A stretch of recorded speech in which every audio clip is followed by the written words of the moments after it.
Guys, আজকে আমরা রান্না করব চিকেন। সবার প্রথমে আমরা কড়াইয়ের মধ্যে তেল দিয়ে বসিয়ে দিয়েছি, আর কড়াই এদিকে জ্বলছে।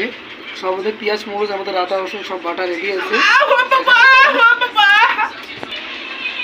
আদা রসুন রেডি, টমেটো এখানে কেটে দেওয়া হবে, চিকেন ধোয়া রেডি একদম। আজকে আপনাদের সামনে চিকেনটা কীভাবে তৈরি করতে হবে সেটা আপনাদেরকে দেখাবো, শুধু সঙ্গে থাকবেন। তো গাইস, হঠাৎ করে কারেন্ট যাওয়ার কারণে আমরা একটু ভিডিওটা সঠিকভাবে ক্লিয়ার দেখাতে পারছি না। যাই হোক, সামনে যতটুকু দেখা যাচ্ছে পেঁয়াজ মরিচ এখানে ভাজা হচ্ছে। এখন পড়বে কি ভাই? আদা রসুন। ঠিক আছে, তাহলে আদা রসুনটা ঢালা তো একটি। এই যে আদা রসুন আমাদের ঢালা হয়ে যাচ্ছে, ঠিক আছে। এখন এটাকে হালকা আছে একদম ভাজতে লাগবে কিছু সময় ধরে, ঠিক আছে। তো আমাদের পেঁয়াজ মরিচটা অলরেডি ভাজা হয়ে গেছে, একটু লালচে লালচে হয়ে গেছে। এখন আমরা দেবো চিকেনটা। বা এই চিকেনটা চলে গেল।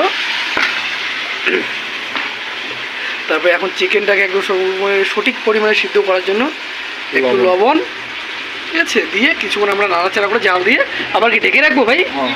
ঠিক আছে। অলরেডি মাংসটা আমরা অনেকক্ষণ কষিয়ে নিলাম। এখন মশলা দেওয়া স্টার্ট করবো। সবার প্রথমে হলুদটা, সেটা সঠিক পরিমাণ মতো, যেটা সবজিটার মধ্যে কালার চলে আসবে। ব্যাস, এখন হলুদটা দেওয়া হয়ে গেলো। এরপর কি মশলা আসবে ভাই? এখন এরপরে আসবে জিরা পাউডার। বাস, এই যে জিরা পাউডার এসে গেল। বাস বাস, জিরা পাউডার, ঠিক আছে। এখন একটা হালকা করে গরম মশলা দেওয়া হবে, এই যে গরম মশলা, ঠিক আছে। বাস, এখন আসবে একটু চিকেন পাউডার। চিকেন যেহেতু হচ্ছে চিকেন মশলা না দিলে হয়ই না, এখন করবে চিকেন মশলা। বাস বাস, তারপরে নেক্সট কোনো কিছু আছে কি একটু? তারপরে মির্চি পাউডার, এটা আমরা ঝালের জন্য খাচ্ছি না, এটা শুধু জাস্ট একটু রং করার জন্য, সবজিটা কালারটা নিয়ে আসার জন্য এই যে মির্চি পাউডার দেওয়া হচ্ছে, ঠিক আছে।